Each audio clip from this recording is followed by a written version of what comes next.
Bienvenidos y bienvenidas, ¿cómo están? Espero que muy bien. Desde acá habilité estos videos con el fin de acompañar y sostener la práctica de yoga durante las vacaciones. Todos necesitamos descanso, los profes también, necesitamos renovar energías y también nutrir espacios de silencio, de trabajar la creatividad para que eso después colabore con el desarrollo de las prácticas que ustedes van a recibir a lo largo del año.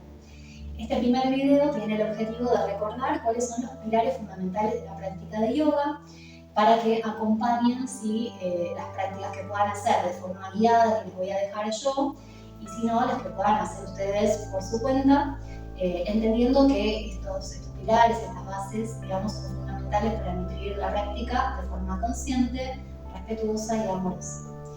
En primer lugar, es clave recordar que la respiración se realiza siempre a través de la nariz.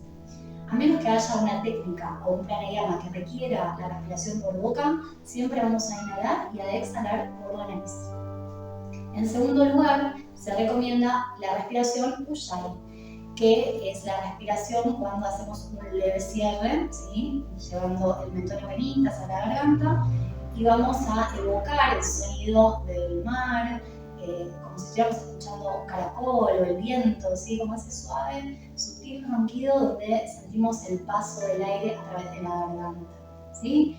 Inhalamos y exhalamos buscando esa respiración para sostener también dos cierres energéticos que se llaman bandas, ¿sí? Dentro de la práctica de yoga. Cuando hablamos de la contracción del suelo pélvico, esfínter, periné, y también cuando nos referimos a la contracción desde el abdomen, el ombligo hacia la columna, bueno, las diferentes indicaciones que se dan con esa conciencia, que es la que nos va a permitir sostener de forma adecuada ciertas posturas, al mismo tiempo que preserva también, por ejemplo, la zona lumbar. Va a colaborar de esa manera, evitando quizás movimientos innecesarios en el abdomen.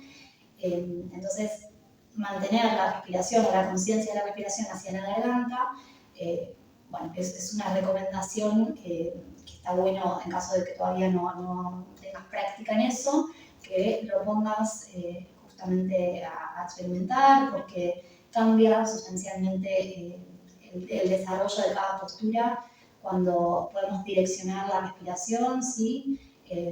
Obviamente que hay posturas que tienen una respiración particular o se acompañan con un pranayama, pero en general es el tipo de respiración que va a sostener adecuadamente tu práctica.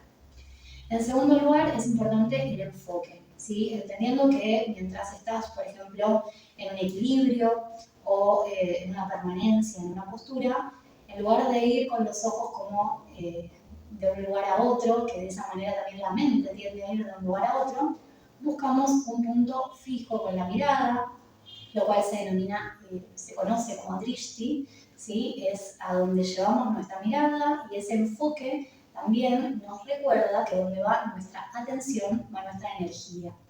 Entonces es un punto de fuerza, ¿sí? Para nuestra práctica, un sostén también fundamental.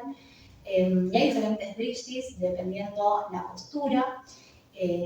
Y otra cosa que vas a tener en cuenta en este sentido, que si bien hay indicaciones de acompañar con la mirada determinada, por ejemplo, una mano hacia arriba o hacia el ombligo, hacia las rodillas, siempre vas a observarte primero a ver cómo está tu cuerpo y hasta dónde ir con la mirada, ¿sí? En este sentido, si estás con mucha tensión cervical, trata de llevar el cuello siempre a donde lo sientas cómodo, siempre ir desde menos a más, ¿sí? De hacer un movimiento suave, observar con una respiración y en ese sentido seguir, si querés, profundizando en la postura y acompañando con otras respiraciones para que el cuerpo ceda un poquitito más. La práctica la voy a guiar de forma rítmica, ¿sí? Pero obviamente que podés hacerlo a tu propio ritmo, cortar quizás la parte del inicio de la toma de conciencia, del comienzo de tu práctica y hacerlo un poquito más largo, o quizás utilizar, mezclar una toma de conciencia de otra práctica, ¿sí? Otro movimiento articular que quizás te resulte más adecuado en función de tu estado en este momento.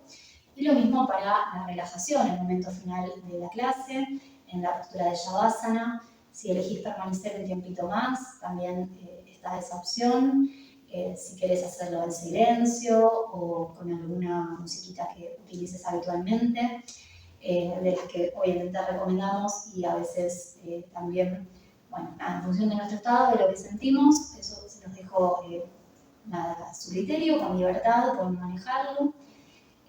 Pero bueno, siempre es importante esto, ¿no? Llevarlo y tomar esas decisiones a conciencia. Otra cuestión a considerar son los elementos. Puedes utilizar bloques de madera o de goma eva que nos van a permitir colaborar con la alineación y el sostén, ¿sí? De algunas posturas. Cinturones, que acordate que tienen que ser rígidos, que no sean elásticos para acompañar la elongación, más que nada. Puedes utilizar también para el inicio, en el momento de la toma de conciencia, las respiraciones o primeros movimientos, o quizás alguna flexión hacia adelante que necesites elevación para tus isquiones. Puedes utilizar este tipo de almohadoncitos que se llaman zafu, o cualquier otro almohadoncito que tengas disponible en casa. Y para la relajación, para el momento final de la clase que realizamos en la postura de Shavasana, puedes utilizar también bolster cervical, que son chiquititos, o bolster un poco más de tamaño más grande para poner debajo de las rodillas y que la postura esté absolutamente cómoda para que puedas disfrutar ese momento, que es uno de los momentos más importantes de tu práctica, ¿sí? Así que es importante que realices la relajación. No es solo hacer la parte o el momento de las posturas, ¿sí? O en el inicio donde respira un poquito, mueva un poco el cuerpo y listo. No. Es importante completar la clase con toda su estructura, incluyendo la relajación, porque es donde nos permitimos hacer nada, ¿sí? En ese momento de pausa integramos los beneficios de la práctica, nos permitimos observarnos desde este nuevo estado, esta nueva conciencia, así que no saltees ninguna de esas partes. Es importante además que realices la clase en un contexto adecuado, que sepas que no va a haber interrupciones, como si fueras a algún lugar donde hay un inicio y un fin que se respeta. Puedes utilizar algún aroma, que sea algo sutil, que no sea invasivo.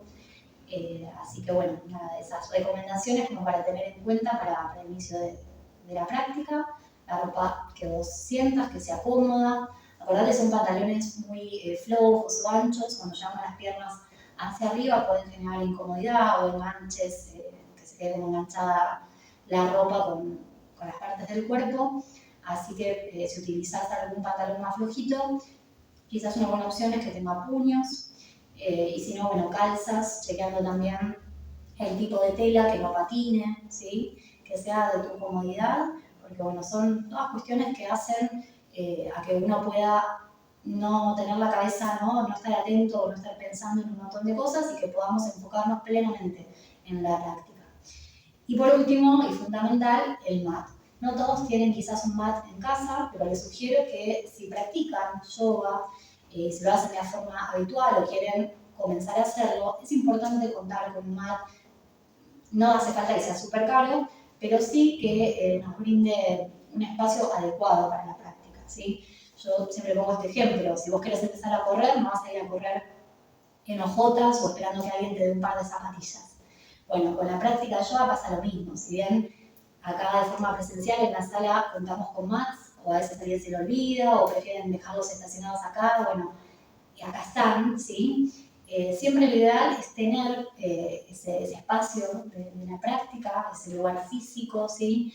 Que sea tuyo, nutrir ese espacio también en otros lados, que va con vos a donde vos vayas, ¿sí? Eso está bueno también considerarlo. No salen súper caros, es una pequeña inversión y duran un montón. Así que tener un buen mat también te va a permitir realizar las posturas con más seguridad, sin patinarte, ¿sí? Que sea bien adherente. Bueno, esas son las recomendaciones para comenzar la práctica. Así que a continuación les voy a dejar algunas clases que no tienen que seguir un orden, pueden hacer la que sientan y las vamos a dividir según objetivos. Y muchas gracias por sumarse, por acompañar este momento y por elegirnos mutuamente para seguir nutriendo la práctica que tan bien nos hace. Que estén muy bien. Namaste.